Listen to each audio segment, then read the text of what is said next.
जिन्होंने इस पवित्र पावन शिव महापुराण की कथा को दिव्यता और भव्यता के साथ में आनंद के साथ श्रवण कराने का सौभाग्य प्राप्त किया है।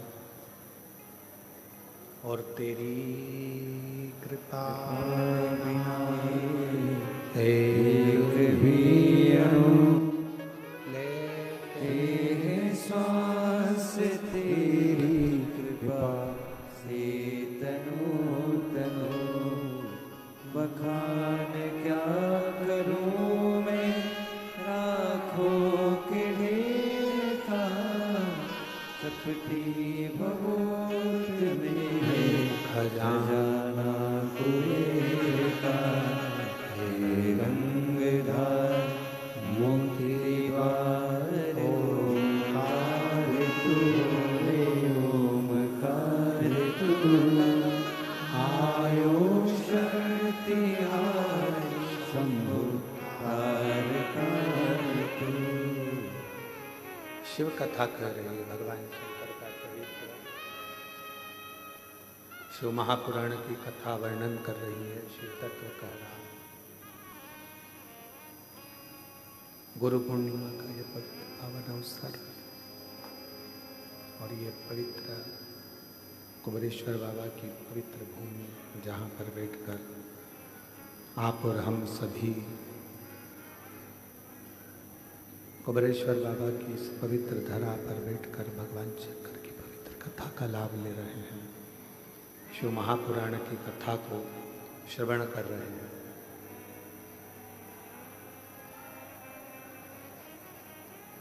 शिव की अविरल भक्ति, श्रद्धा और विश्वास। आवाज सेट नहीं है, बिल्कुल भी शून्य है। श्रद्धा और विश्वास का एक संगम शिव महापुराण की कथा है। बाहर की आवाज बढ़ाओ, बाहर की।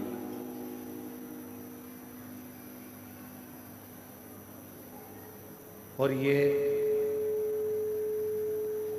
शिव की ही उदारता है, भगवान शंकर की ही कृपा है, शिव की ही करुणा है, जो ये पवित्र पावन शिव महापुराण की कथा। डिले कम कर दो, क्लियर कर दो और थोड़ा सही करो उसको।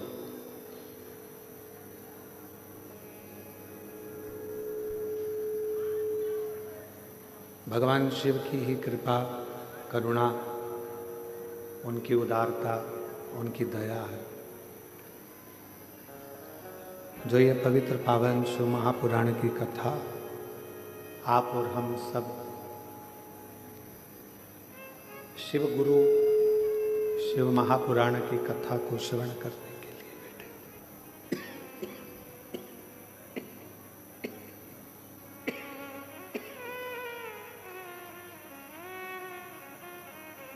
शिव गुरु शिव महापुराण की कथा को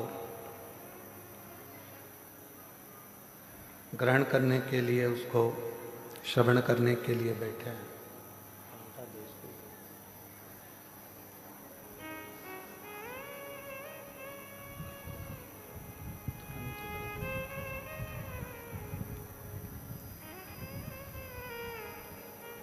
एक अंश मात्र भी शिव महापुराण की कथा यदि हमारी चित्त में, वृत्ति में, मन में बैठती है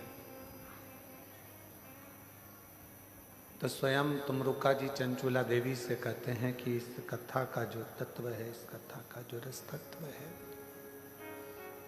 वह हमारे जीवन को सार्थक कर देता है।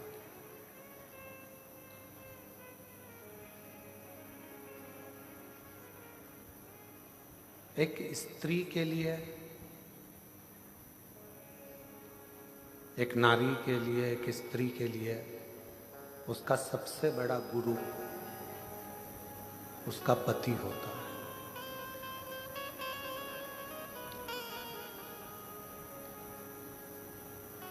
अगर कोई तुमसे पूछे कि एक स्त्री का एक नारी का सबसे बड़ा गुरु कौन होगा, तो वो उसका पति होगा। क्यों? क्योंकि वो उसकी रक्षा भी करता है, समय समय पर उसको उपदेश भी देता है, समय समय पर समझाने का कार्य भी करता है।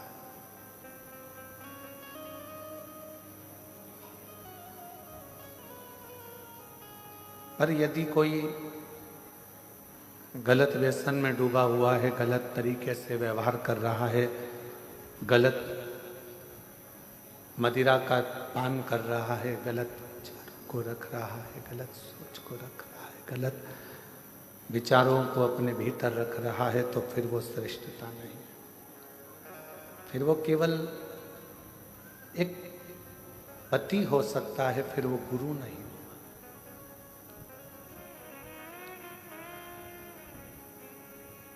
शिव गुरु, शिव महापुराण की कथा कह रही है कि शंकर भगवान मां सती के भी गुरु के पद को लिए।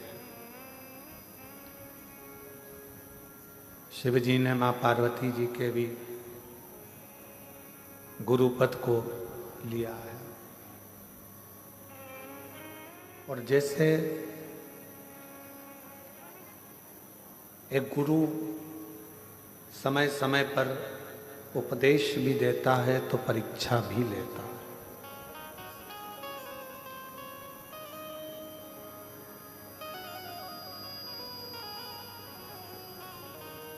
आज की दुनिया गुरु जी का आसन लेने में लगी है, गुरु जी का अनुशासन लेने में नहीं लगी।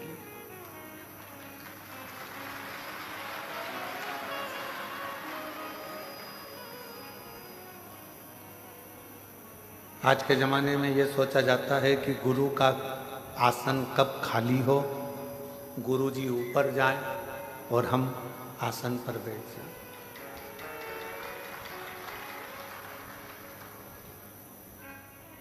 आसन से प्रीति नहीं, अनुशासन से प्रीत होना चाहिए।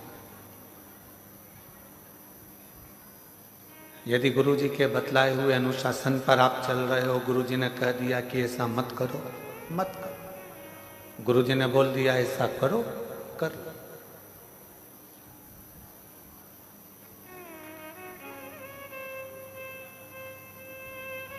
गुरु जी ने मार्ग बता दिया, उस मार्ग पर चल। गुरु जी ने कोई उपदेश दे दिया, उसको श्रवण करो और उसको अपने जीवन में उतारो।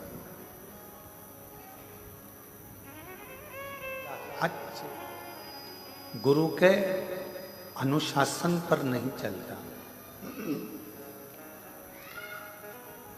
आज चेला गुरु जी के अनुशासन पर नहीं है, आज शिष्य गुरु के अनुशासन पर नहीं।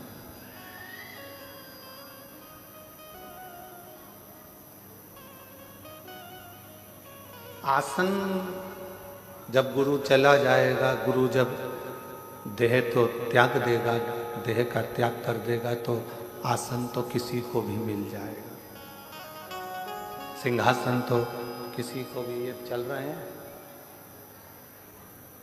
सिंहासन तो किसी को भी मिल जाएगा। और चोंगे जैसी आवाज आ रही है, थोड़ा सेट तो करो उसको।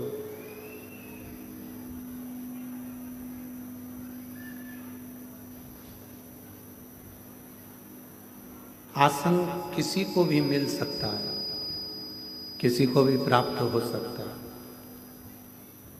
पर गुरु के बतलाए हुए अनुशासन पर, बेस कम करो, गुरु के बतलाए हुए अनुशासन पर जब हम चलते हैं, तो ये निश्चित है केवल गुरु का आसन ही नहीं, कहीं ना कहीं भगवान सदगुरु की कृपा हो जाती है और ऐसा सिंहासन मिल जाता है कि फिर आसन की कोई कामना ही नहीं।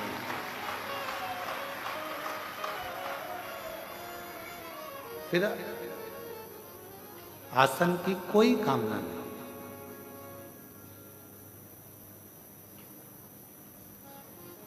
और फिर निवेदन करेंगे। शिव महापुराण की कथा कहती है कि पार्वती जी को भगवान शंकर ने एक गुरु बनकर अमरनाथ की गुफा में बैठकर ज्ञान उपदेश दिया। मां सती को शिवजी ने जब कुंभज बाबा के यहाँ से कथा श्रवण कर आ रहे थे तो कथा सुनकर आते समय बीच में रुककर ज्ञान उपदेश दिया है। एक श्रेष्ठ पति का सबसे बड़ा लक्षण ही यह है कि उसको कभी ना कभी एक समय ऐसा लेना चाहिए जिसमें वो अपना गुरु पद निभा सके।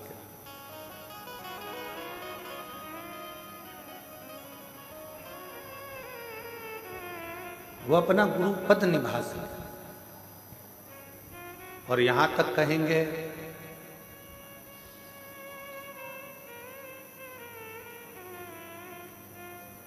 यदि मृत्यु लोक में एक नारी का शरीर मिला है, स्त्री का शरीर मिला है, पीछे के चोंगे होन खोलो भाई, पीछे के।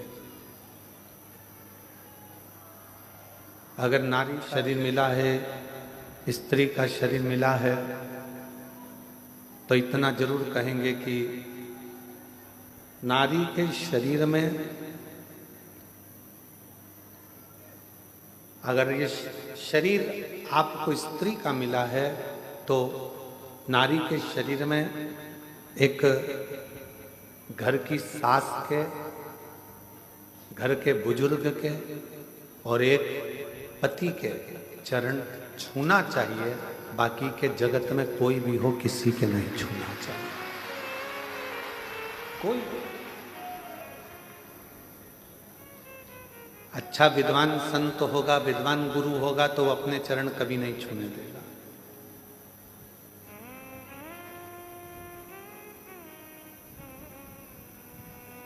कोई सतगुरु होगा, संत होगा, साल में एक बार कभी गुरु पूर्णिमा महोत्सव आ गया, गुरु पूर्णिमा का उत्सव आ गया तो चरण भले छूने दे, चरण को स्पर्श करने दे, पर बाकी के समय स्त्री से चरण नहीं छुआ।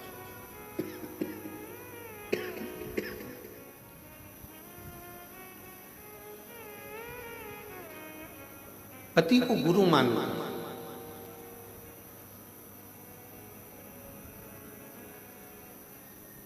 आप उसके चरण का स्पर्श करें। शिव गुरु शिव महापुराण की कथा कहती है। हमने पहले भी कथा में कहा, आज फिर कहते हैं, अगर घर में बुजुर्ग माता पिता बीमार पड़े हैं, घर के अंदर कोई बुजुर्ग बीमार पड़ा हुआ है, कोई रोगीला पड़ा हुआ है, किसी को तकलीफ है, कष्ट है, तो शिव जी को एक लोटा पानी ना चढ़ाकर उस बुजुर्ग को एक लोटा जल पिलाने का प्रयास करना, उसको अच्छा करने का प्रयास।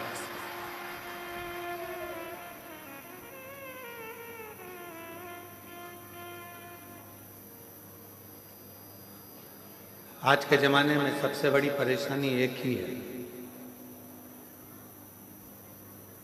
कि लोग जगत के गुरुओं के पास तो जाते हैं पर घर में बैठे हुए माता पिता रूपी गुरु का सम्मान नहीं कर पाते। और माता गर्भ में भी जो ज्ञान दे, गर्भ से निकलने के बाद भी जो ज्ञान उपदेश दे, उलझनों से निकालते निकालते तुम्हें अपनी मंजिल तक पहुंचा दे, वो जगत की एक माँ होती है। एक माँ, एक पिता उलझनों से निकालता हुआ तुम्हें चला जाता है।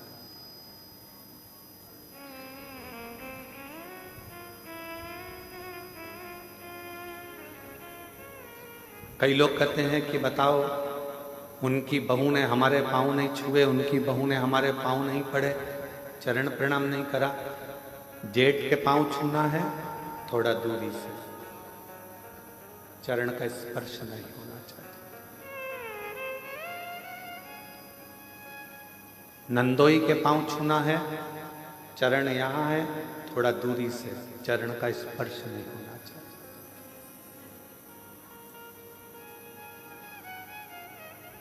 इस कार्य में मैं राजपूतानाओं को, राजपूतों की घर की बहुओं को बहुत बहुत साधुवाद देना चाहूंगा इस कार्य को।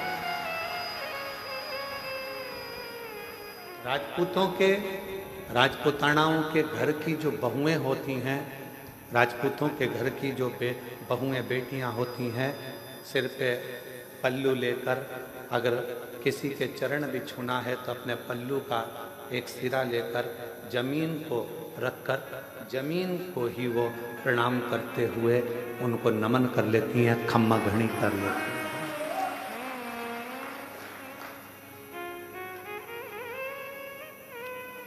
उन्होंने जमीन को हाथ लगाया, खम्मा घड़ी करा, प्रणाम करा, नमन करा।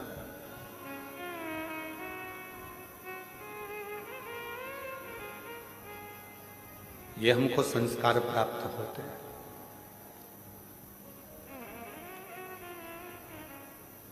कितना भी विद्वान कोई पुरुष क्यों ना हो, कोई संत, साधु, सन्यासी, तपस्वी, साधक, उपासक, कितना भी विद्वान क्यों ना हो, उसको भी प्रणाम करना है तो थोड़ा दूरी से चरण का स्पर्श नहीं होना चाहिए।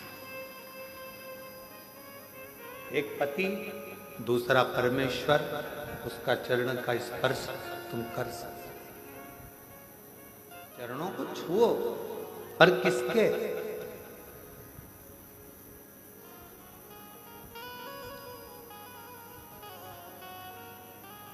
एक मेरे देव अधिदेव महादेव के मंदिर में पहुंचो, मेरे शंकर की चौखट पर जाओ, शिव जी के द्वार पर जाओ, तो शंकर भगवान का अगर मौका लगे, आप लोगों को अगर कहीं ऐसा शिव कृपा कर दे और शंकर जी की करुणा से अगर मौका लग जाए तो शिवलिंग का स्पर्श, जलाधारी का स्पर्श, और अगर नहीं मौका मिलता, किसी मंदिर में जल चढ़ाने का भी मौका नहीं मिलता, किसी मंदिर में जल चढ़ाने के लिए भी अंदर नहीं जाने देते, कोई बात नहीं, मन के हृदय में शिव को बिठाओ और भक्ति का जल अपने मन से चढ़ाओ, शिव उसको भी स्वीकार करे।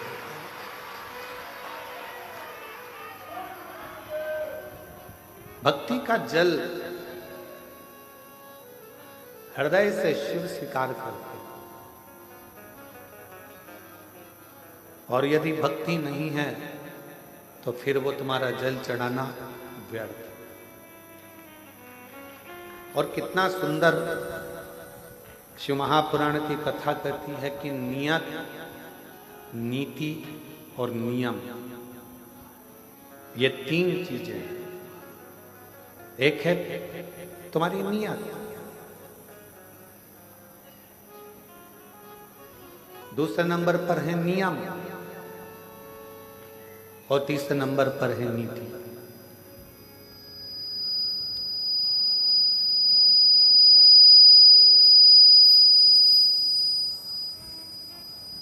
नियत, नीति और नियम अगर तुम्हारा अच्छा है, नियत अच्छी है,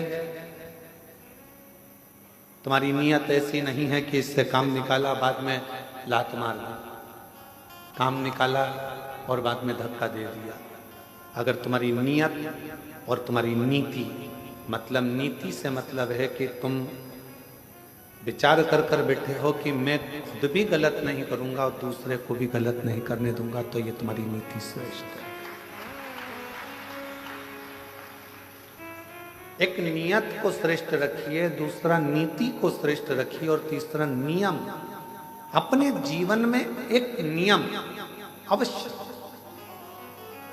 मुझे शंकर जी के मंदिर जाना है, एक लोटा जल चढ़ाना है, भगवान शिव के मंदिर जाना है, शिव की आराधना करना है, शिव की चाकरी करना है, ये तुम्हारा नियम। भला हो बुरा हो जैसा भी हो, मेरा पति तो मेरा देवता है। तुमने नियम बना लिया कि मैं अपने पति के रोज चरण छूंगी, मैं अपने घर के बुजुर्ग का, घर के बड़ों का रोज चरण छूंगी। कोई एक नियम, पक्षी को दाना देने से लेकर चींटी को थोड़ा सा अन्न का भाग देना, पक्षी को दाना देना, मछली को दाना देना, गौ माता को रोटी देना, कुत्ता की रोटी निकालना, या अपने दरवाजे पर आए हुए अतिथि का सत्कार करना।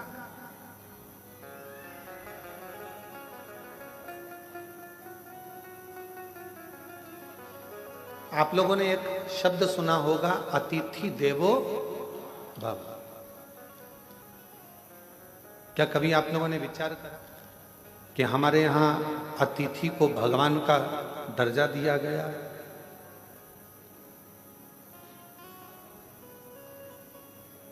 क्यों दिया गया? लिंग पुराण की एक कथा आती है और लिंग पुराण की कथा में कहा गया कि अतिथि देवो भव। एक सुदर्शन नाम के मुनि हुए, ग्रस्त थे।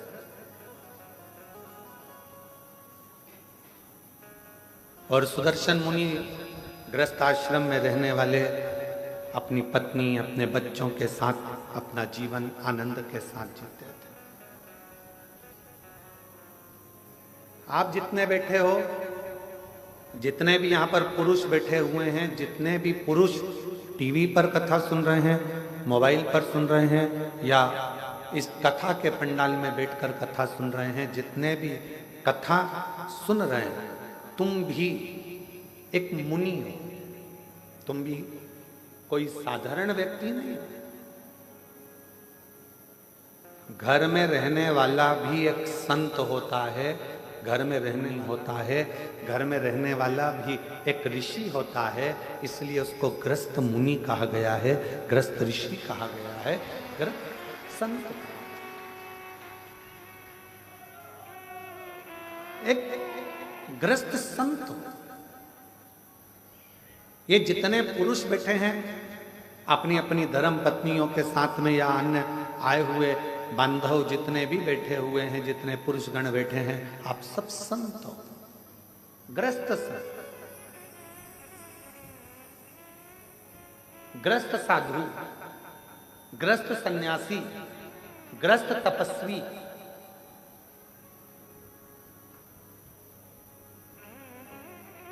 बाहर रहने वाला संत जो अपने घर को सब कुछ छोड़ देता है, वो नदी के तट पर, मंदिर में, एकांत में, कहीं वन में जाकर बैठ जाता है। वो एकांत में बैठ गया और वहां बैठकर उसने अपना तप, साधना, भजन, कीर्तन, स्मरण वहां किया। पर घर में रहने वाला एक पुरुष अपने बच्चों का भी पालन कर रहा है, पत्नी का भी पालन कर रहा है, माता पिता का भी थोड़ा ध्यान रखकर उनकी भी औषधि, दवाई, गोली सब करवा रहा है, और साथ में कमाने भी जा रहा है, और आते जाते समय मुख से राम नाम, शिव नाम, श्री शिवाय नमस्तुभ्यम कह रहा है। समझ लो वो संत ही है, साधु। एक सुदर्शन नाम के मुनि ग्रस्त थे। लिंग पुराण की कथा कहती है कि वो ऐसे मुनि थे, अपने बच्चों के लिए कार्य करते थे, परिवार को संभालते थे, पत्नी के लिए भरण पोषण के लिए कुछ थोड़ा बहुत मेहनत करते थे, और खाने पीने की व्यवस्था कर कर बच्चों की अच्छी परवरिश करना, एजुकेशन कराना, उनका ध्यान रखना, घर में बुजुर्ग हैं उन माता पिता के लिए औषधि की व्यवस्था करना, साथ में भगवान शंकर की भक्ति करना, भगवान शिव का स्मरण करना। अब एक दिन सुदर्शन मुनि की धर्म पत्नी ने सुदर्शन मुनि से कहा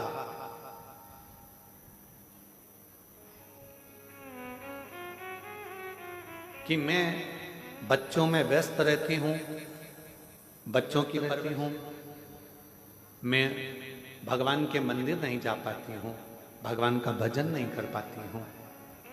कोई सरल सा तरीका बता दो जिससे मुझे शिव मिल जाए, शंकर भगवान का दर्शन हो जाए, इसका कोई सरल तरीका मुझे बताओ। अब तीनों चीजें जुड़ रही हैं यहां। नियत भी ठीक है, सुदर्शन मुनि की पत्नी की नीति भी ठीक है कि मुझे किसी का बुरा नहीं करना है, मैं सत्मार्ग पर चलूं। और नियम अपने पति से पूछ रही है, कोई ऐसा बता दो कि मुझे मेरे शंकर भगवान का दर्शन हो। ऐसा नियम बता।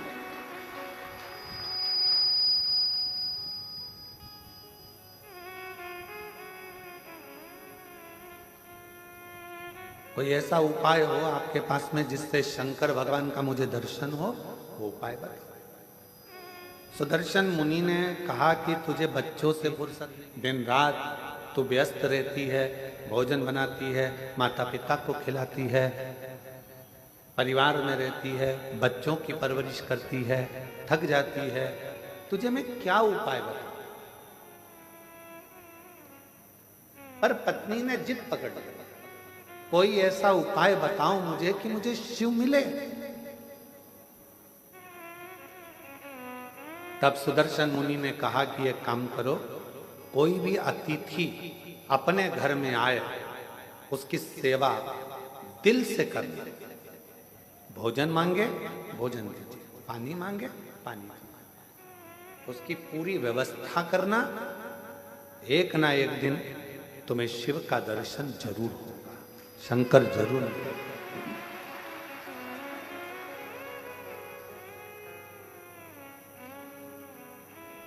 मेरे बच्चे, परिवार, बुजुर्ग, पति, ये सब भी तो घर के अंतर्गत हैं। अब इनके लिए तो कहा, अगर घर में अतिथि आया हुआ है, मेहमान आया हुआ है, अतिथि का यदि तुम सत्कार कर रही हो, सम्मान कर रही हो, तो उसमें सब कुछ समाहित, सब कुछ। माता पिता भी उसमें समाहित हैं, बच्चे भी उसमें समाहित हैं, सर्वस्वता उसमें समाहित है। आप सेवा करो, ठीक है।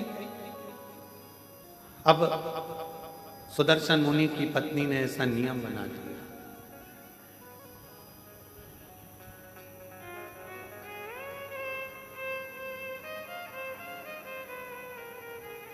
सुदर्शन मुनि की पत्नी ने ऐसा नियम बना लिया कि अब घर में कोई भी अतिथि आए उसका सम्मान करती है, उसका आदर करती है, उसका सत्कार करती है।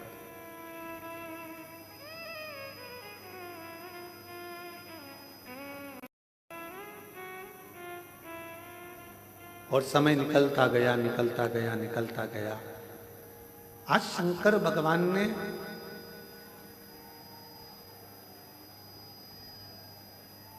एलईडी बंद है क्या कि आवाज नहीं आ रही है?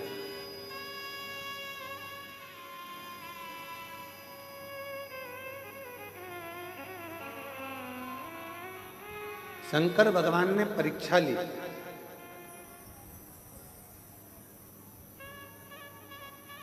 और सुदर्शन मुनि की परीक्षा लेने के लिए शिवजी अपनी धर्म पत्नी को बोल कर गए, पार्वती जी को, कि आज मैं एक गृहस्थ संत की पत्नी की परीक्षा लेने के लिए जा रहा हूं।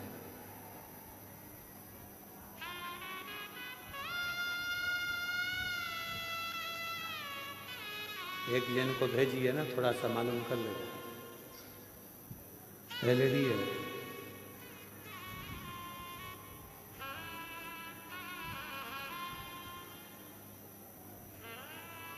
आज मैं जाकर एक गृहस्थ मुनि की, एक गृहस्थ संत की पत्नी की परीक्षा लेकर आ गया।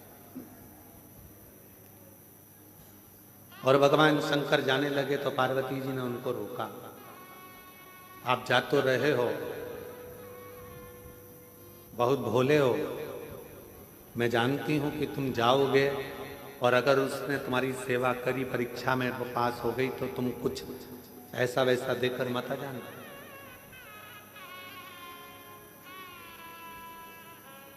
तुम कुछ ऐसा वैसा देकर मत आ जाना।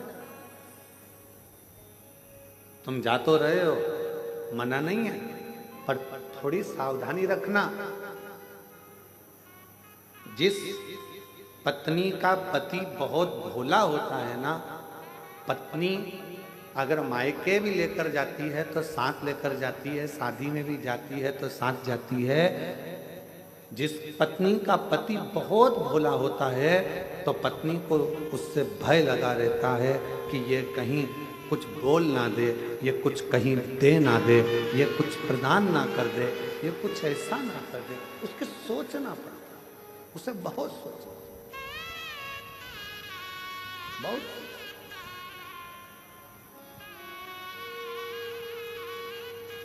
और शंभु शरण करी मांगू घड़ी रे, दुख काटो दया करी न दर्शन हो। शंभु शरण मांगू घड़ी रे घड़ी, दुख काटो दया करी दर्शन आपो। अब पार्वती जी को चिंता लगी कि तुम भोले स्वभाव के हो, तुम्हारा नाम ही भोला है, तुम भोले स्वभाव के हो, तुम्हारा नाम ही भोला है। कहीं तुम उनकी परीक्षा में पास होकर कुछ ऐसा वैसा देकर मत आ जाना जैसा तुमने भस्मासुर को दिया था। एक कंगन भस्मासुर ने तुमसे मांग लिया था और तुमने अपने हाथ का कंगन निकाल कर उसको दे दिया था और कहा कि इसको पहन ले, जिस पे हाथ रखेगा वो भस्म हो जाएगा, और वो तुम्हारे ही पीछे पड़ गए। प्रैक्टिकल तुम पर कर रहा था।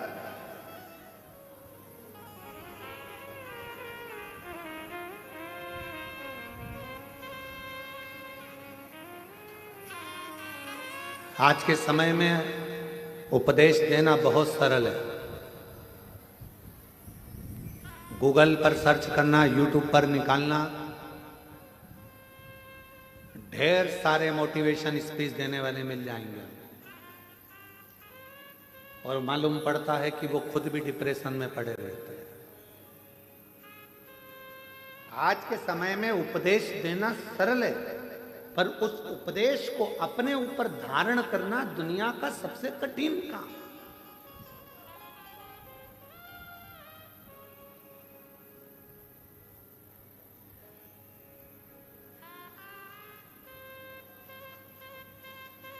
एक तरफ ये कह देना कि मोह में मत पड़ो, माया में मत पड़ो, प्रपंच में मत पड़ो, संसार के बंधनों से दूर रहो। दूसरी तरफ अपने मोबाइल पर देखते रहना कि अपनी कितने फॉलोवर्स जुड़े हैं, अंदाजा लगा कठिन।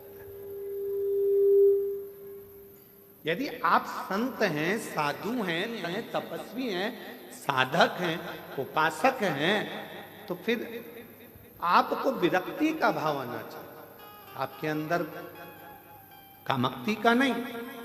कितना जुड़ा, कितना प्राप्त हुआ, कितना लिया, कितना दिया, कितना करा, उससे मत करो।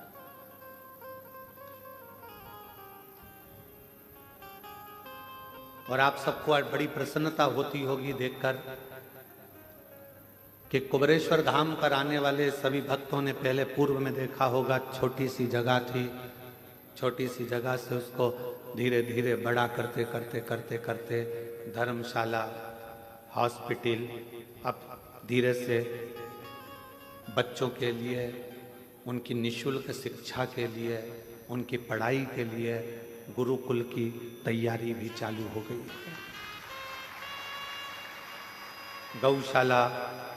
गौशाला के बाद में एक पास में नंदीशाला की, जो गाय के बछड़े होते हैं, बैल, उनको लोग काटने के लिए, बैलों की रक्षा के लिए नंदीशाला की व्यवस्था।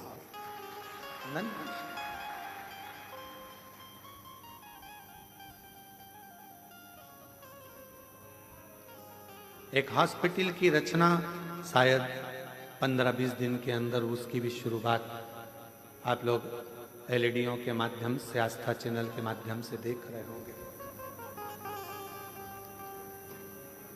जो यात्री आते हैं उनको कोई तकलीफ ना हो, उनको कोई कष्ट ना हो, उनका निःशुल्क सारा इलाज हो सके, उनके लिए हॉस्पिटल की रचना करिए।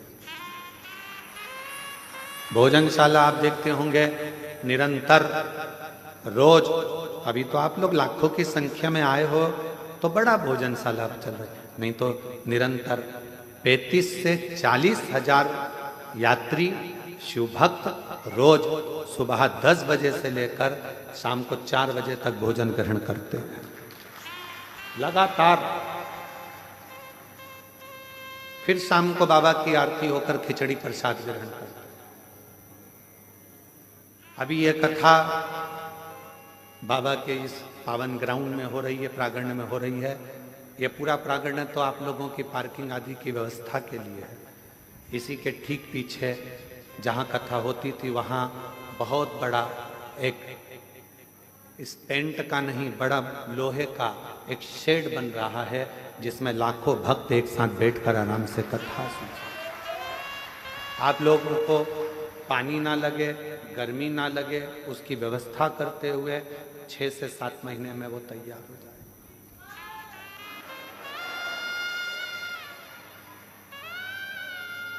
होम्योपैथिक औषधि केंद्र, आयुर्वेदिक औषधि केंद्र और सारी व्यवस्था कुबेरेश्वर धाम पर आप लोगों को निःशुल्क मिल सके, उसकी पूरी तैयारी यहाँ करी जा रही है।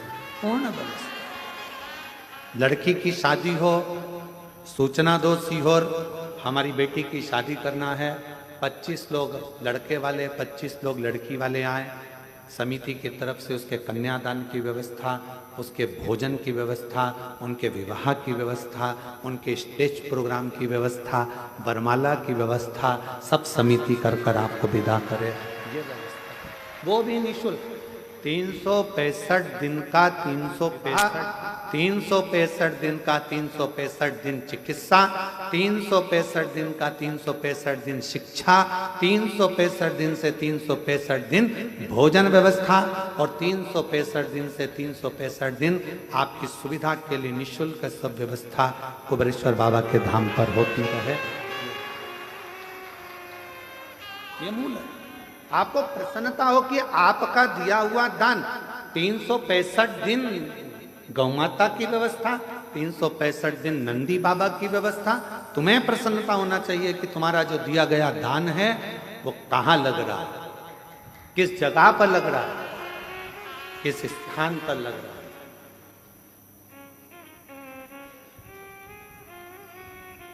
और तो और जो बच्चे पढ़ने में होशियार हैं और फीस जमा नहीं कर पाते तो उनके फीस की व्यवस्था भी विठले सेवा समिति पूरे भारत में कर रही है। केवल मध्य प्रदेश नहीं, पूरा भारत। कोई भी प्रदेश होता है, सूचना मिलती है, उसकी व्यवस्था करी। शिव है तेरा तुझको अर्पण, तेरा है तुझे समर्पित। हमारी माता ने तो हमको जन्म दिया था तो हमारे पास में बिछाने के लिए हमारी माँ के पास में गोदड़ी भी नहीं थी। तुलसी के क्यारे के नीचे जन्म हुआ था और तुलसी के क्यारे के नीचे जन्म हुआ था। हमारी माता का हाथ पकड़कर खींचकर हमारी ताई लेकर कक्ष में गई। बिछाने का सामान नहीं था तो जो मुरमुरा होता है, क्या बोलते हैं उसको, परमल, मुरमुरा, पोहे की लाई जो प्रसाद में खाते हो, मुरमुरा, उसका टाट पड़ा हुआ था बोरा जिस पर हमारा जन्म हुआ। उस बोरे पर जन्म हुआ है और मृत्यु के समय पर भी कोई राजसी ठाट नहीं। यही मानव का शरीर ऐसे ही छूट कर चले जाना है। इसलिए आपका आप में ही लगा कर जाना है कि आप लोगों की जिंदगी के साथ श्रेष्ठ।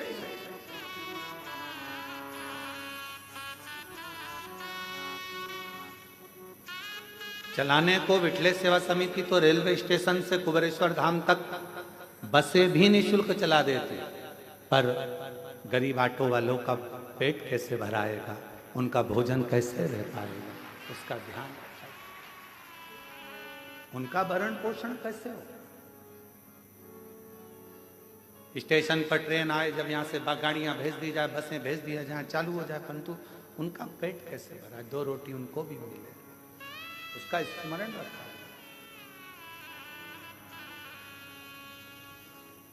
शिव भक्ति को धारण करो,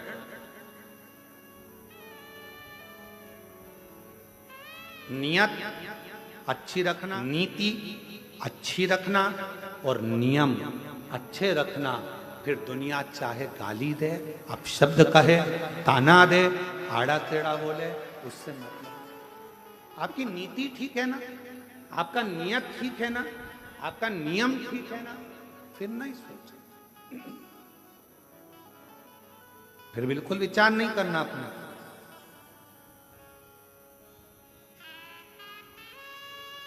हमारे सीहोर के कई हॉस्पिटल हैं जिसमें वेंटिलेटर तक नहीं है, पर कुबेरेश्वर धाम का जो हॉस्पिटल बना है उसमें ढेरों सारे वेंटिलेटर तक लगाए गए हैं, जिससे किसी को दिक्कत ना हो, किसी को तकलीफ, किसी को कष्ट ना हो।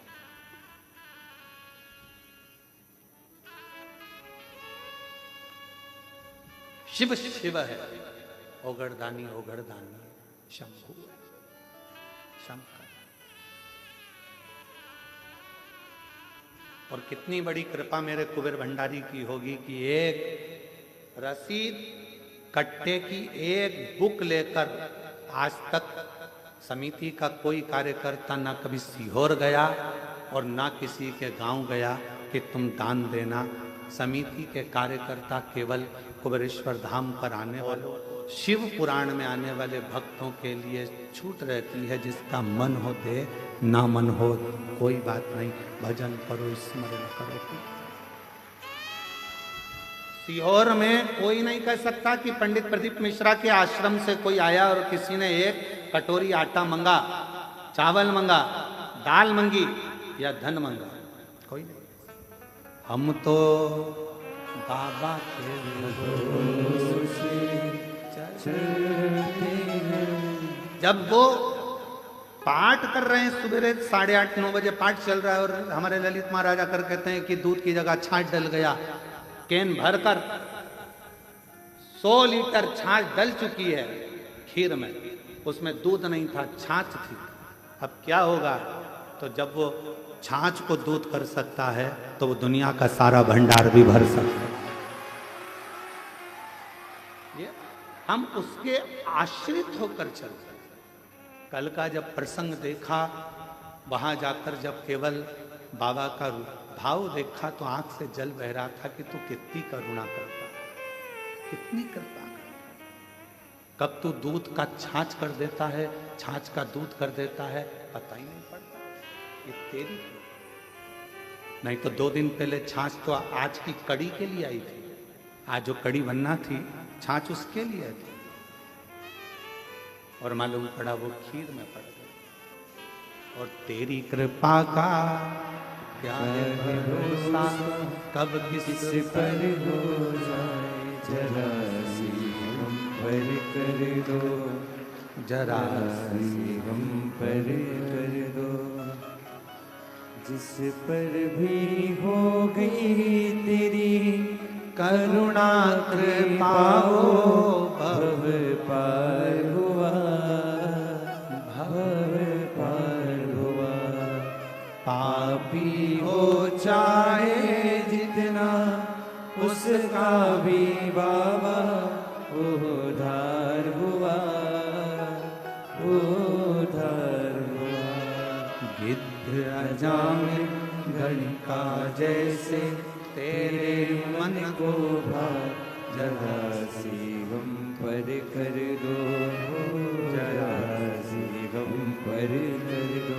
तेरी कृपा का क्या है भरोसा, पर हो जाए, जरा सी हम पर कर दो, जरा सी हम पर कर दो। अपनी नीति सही रखना, अपनी नियत सही रखना और अपना नियम सही रखना।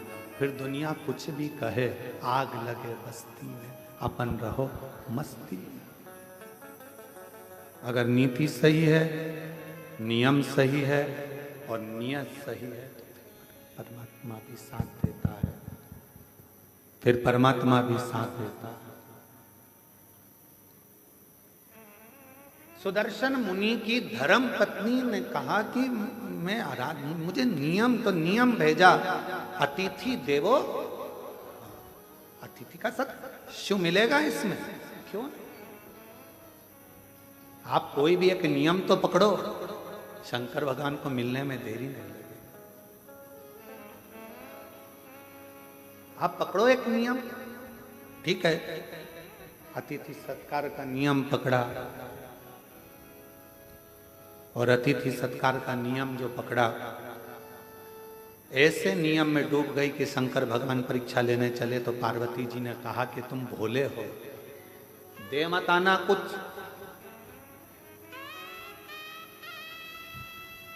और भोला जो होता है ना, उसके साथ भोलेनाथ हर पल होता है, हर पल। कुछ दे मत आना, ठीक है, अब मुझे जाने तो दे। पत्नी ने, माता पार्वती ने प्रसन्न चित्त से अपने पति को भेजा। एक दरिद्र का वेश बनाकर, बड़ा तन पर कपड़े फटे हैं, भिक्षुक का वेश बनाकर आवाज लगाई सुदर्शन मुनि के दरवाजे पर, माता भिक्षाम दे, भूख लगी, कुछ भाग मिले मुझे तो अच्छा है। सुदर्शन मुनि की पत्नी ने दरवाजा खोला। बाबा क्या बात है, भूख लग रही है? बाबा अभी तो मैंने भोजन नहीं बनाया, पर अगर आप थोड़ी देर बैठोगे ना बाबा तो मैं भोजन बना दूंगी। बाबा कहते हैं मैं बैठता हूं, तुम बनाओ। बाहर बैठने लगे बाबा, अंदर सुदर्शन मुनि की पत्नी ने उनको अंदर आसन लगाकर बिठा दिया, द्वार बंद करा, अंदर अतिथि भोजन बना रही है, गुनगुना रही है भगवान के नाम। क्या देखा, भोजन बनकर तैयार हुआ, इसमें एक रोटी बनकर अलग रखा दी गई है। किसकी रोटी है? गाय। रोटी अलग रखा। खूब हंसे भोलेनाथ, खूब डट के हंसे। गुस्सा आया थोड़ा सा सुदर्शन मुनि की पत्नी को कि हमारे घर भोजन करने आए और तुम हंस रहे, क्यों? सुदर्शन मुनि के दरवाजे पर बैठे हुए अतिथि के रूप में भोलेनाथ ने कहा कि धन्य है देवी, आप धन्य हैं। माँ, आपने जो रोटी मेरे लिए बनाई उसकी साइज इतनी बड़ी है, और जो गाय के लिए रोटी बनाई वो इतनी सी।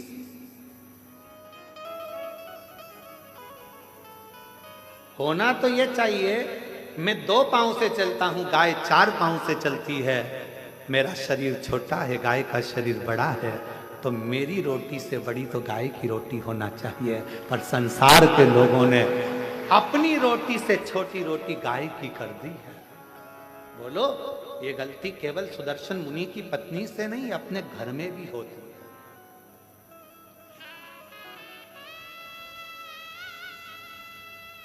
छोटी सी रोटी बना के डाल दी, गाय की है। अरे गाय की है तो जितनी बड़ी रोटी पति खाता है उससे दुगनी बड़ी तो गाय की होना चाहिए।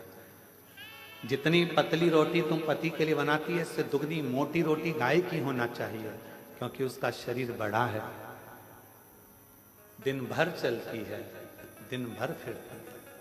सुदर्शन मुनि के दरवाजे पर मेरे विश्वनाथ, मेरे शंभु भिक्षुक का रूप रखकर खूब ठाका लगाकर हंस दिए। पत्नी ने पूछा कि तुम मेरे घर भोजन करने आए और मुझे देखकर हंस रहा। शिव जी ने कहा कि ये रोटी तो बहुत छोटी है गाय की, रोटी तो बड़ी करो। पत्नी सुन रही थी सुदर्शन मुनि की, बाबा की बात सुनकर उसकी आंखों से जल भर गया। आज तक मैंने केवल कपट ही करा, बच्चों को ज्यादा खिलाया, पति को ज्यादा खिलाया और गौ माता को केवल एक रोटी। और वो भी छोटी सी, मतलब मेरी कपट की जिंदगी चल रही थी। आज से हे अतिथि, तुम मेरे दरवाजे पर गुरु बनकर आए हो और तुमने मुझे उपदेश दिया है, उपदेश दिया है। आज से मैं कभी कपट नहीं करूंगी। जैसा मेरा पति पावे वैसा अतिथि पावे, जैसे बच्चे पावे वैसे परमात्मा पावे, जैसे मेरे घर के पावे वैसे गौ माता पावे। एक उपदेश मेरे शंकर भगवान ने दिया, इसलिए प्रथम गुरु है शिव, आदि गुरु है शिव, आदि योगी है शिव। उपदेश दिया। अब दूसरा उपदेश का समय था। भोजन की थाली लगकर तैयार हुई अतिथि के लिए। इतनी देर में दरवाजे पर पति आ गया। दरवाजा की कुंडी बजाई। सुदर्शन मुनि, द्वार खोलो, दरवाजा खोलो। पत्नी अंदर से आवाज लगा दी, कौन है? चिल्ला कर बोला, क्या तुझे मेरी आवाज सुनाई नहीं देती? मैं तेरा पति, तेरा भरतार, और तू दरवाजा नहीं खोलती? पत्नी आवाज लगा कर कहती है, आपने कहा था अतिथि देवो भव, अभी मैं अतिथि को भोजन करा रही हूं। पागल हो गई है, मूर्ख हो गई है।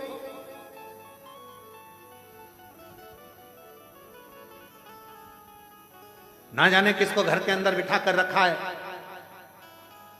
कोई चोरी कर कर चले जाएगा, बाहर निकाल उसको, दरवाजा खोल।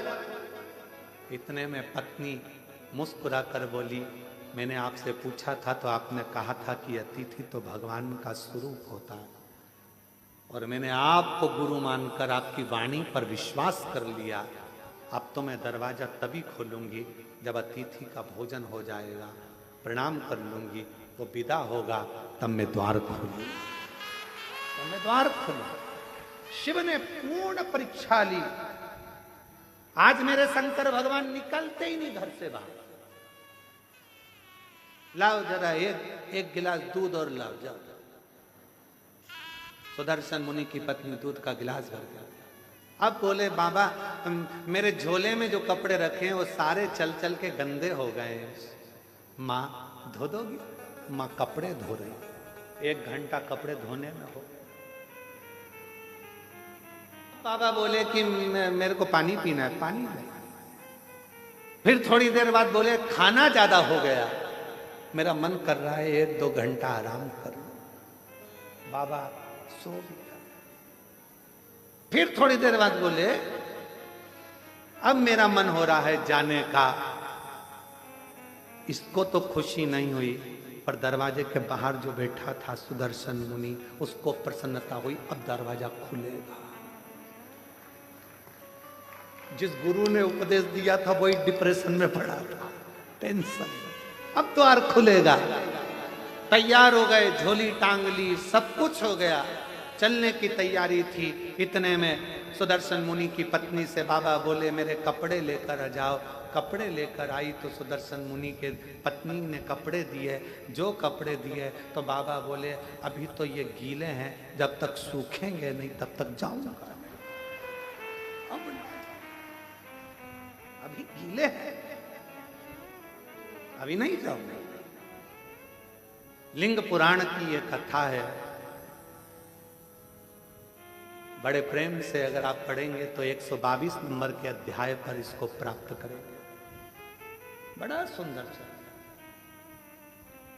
अब उठे नहीं, कपड़े सूखेंगे नहीं तब तक जाऊंगा नहीं। बैठ गए। अब वो बाहर बैठा पति फिर बैठ गया बेचारा। संध्या होने लगी, शाम का समय होने लगा। मुनि की पत्नी से बाबा बोले, देख के आओ कपड़े सूखे? हाँ बाबा सूख गए, ले आओ। लाए, झोले में भरे, जाने लगे। अब कहने लगे, माँ मन कर रहा है अब रात को कहाँ जाऊंगा, रात को कहाँ जाऊंगा। ये गांव तो मेरा परिचित भी नहीं है, जिस गांव के अंदर मैं जाऊं कोई मेरा पहचान वाला भी नहीं है, मैं कहाँ जाऊंगा। सुदर्शन मुनि की पत्नी ने कहा, जो आपकी आज्ञा हो। जैसा आपका मन करे वैसा आप करें। तो कहा, मैं पर पुरुष तुम पर नारी, एक कक्ष में रहना उत्तम नहीं है। मेरा मन है या तुम मैं बाहर चले जाऊं या तुम चली जाओ। तो कहा, बाबा आप अतिथि हो, आप घर के अंदर रहो, मैं घर के बाहर चली जाती हूँ, मैं घर के बाहर चली जाती हूँ। सुदर्शन मुनि की पत्नी घर के बाहर चली गई। सुदर्शन मुनि अपनी पत्नी से कहे, तूने द्वार नहीं खोला। खोला तो था अभी हाल, तो वो अतिथि कहाँ है? का वो तो अंदर है, तू बाहर। हाँ, उसी ने कहा, रात्रि का समय है, पर नारी पर पुरुष एक जगह पर ठीक नहीं। भले तुम माँ हो पर स्थान बदला जाए, मुझे बाहर कर दिया। चलो अपन बाहर सो जाते हैं। पत्नी ने अपना बिछोना बिछाया, चैन की नींद सो रही, पर पति जिसने ज्ञान दिया था, अतिथि देवो भव, वो टेंशन में रात भर दरवाजे पर ही सोया, कुछ ले नहीं जाए, कुछ ले नहीं जाए। उपदेश देना सरल है, ज्ञान देना सरल, ये कहना सरल है, मोह मत रखो, माया मत रखो, ये मत करो, वो मत करो, वो मत करो। ज्ञान उपदेश देने वाले ढेर सारे मिलेंगे। 24 घंटे मोबाइल पर देखो, कोई ना कोई उपदेश देता हुआ मिल जाएगा। ये मत कर लेना, एकादशी पर ये दोष मत कर लेना, प्रदोष के दिन ये गलती मत कर लेना, शिवरात्रि पे ये गलती मत कर लेना, सावन का महीना चालू हो रहा है, शंकर जी को ये मत चढ़ा देना, शंकर जी को वो मत चढ़ा देना, शंकर जी की पूजन ऐसे कर लेना, वैसे कर लेना। लोग डराएंगे, धमकाएंगे। सावन भी तुम्हारा है, शिव भी तुम्हारा है, तुम्हारे दिल में आए वैसी पूजन करना छूट है। तुम्हारे दिल में आए वैसे शंकर को भजो, तुम्हारा मन करे वैसे शिव को रिझाओ, तुम्हारा दिल करे वैसे शंकर की आराधना करो। कोई कहे ये मत चढ़ाओ, पाप लगेगा, कोई के वो मत चढ़ाओ, पाप लगेगा। उसने कहा, पाप कहाँ होता है वो बताओ पहले। कहा, नरक चले जाओगे। तो कहा, तू देख कर आया क्या? हमारे पड़ोसी गए, अभी तक नहीं आए, बताया ही नहीं कि नरक है कि स्वर्ग है। जो जाता है वो बताता नहीं है कि मैं स्वर्ग में हूं कि नरक में हूं। इसलिए ये सब मेरे को मना सिखाओ। मेरा शंकर मेरा है, अड़भंगा मेरा है, शिव मेरा है।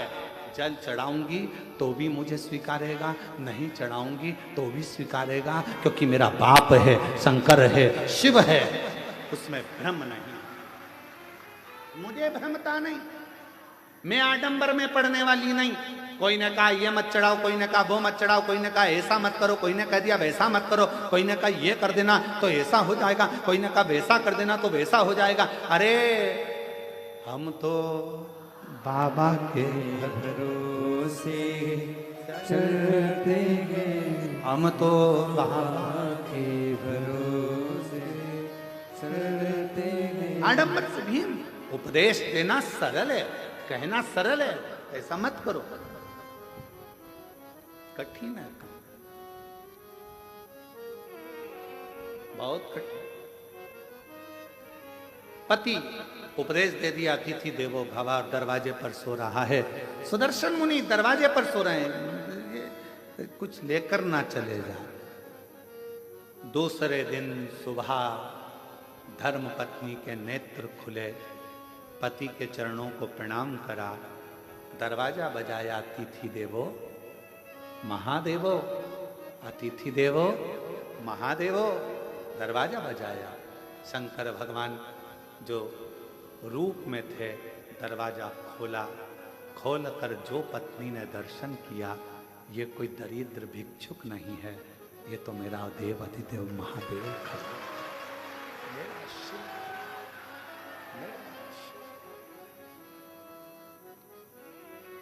क्या देखा?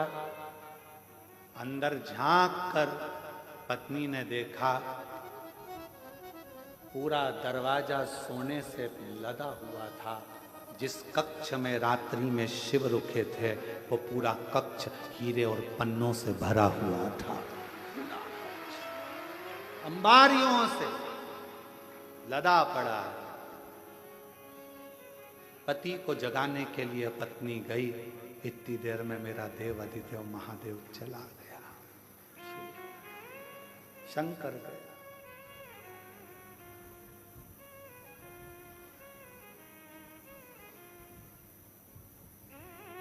पत्नी ने पति के चरण पकड़ लिए। आपने कहा था अतिथि की सेवा करना, शंकर का दर्शन हो जाएगा। आपके बराबर दुनिया में कोई गुरु नहीं मिलेगा। आपके कहने पर मैंने अतिथि की सेवा करी और वास्तव में मुझे शिव का दर्शन हो गया। शिव का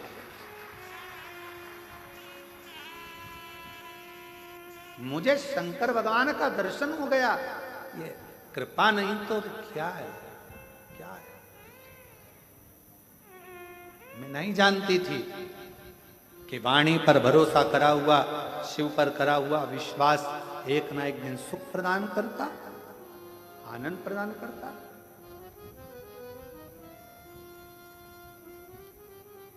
और देख लिया संसार हमने, देख लिया सब मतलब के यार हमने देख लिया। झूठे नाते झूठे रिश्ते, झूठे नाते झूठे रिश्ते, अरे झूठा है संसार हमने देख लिया।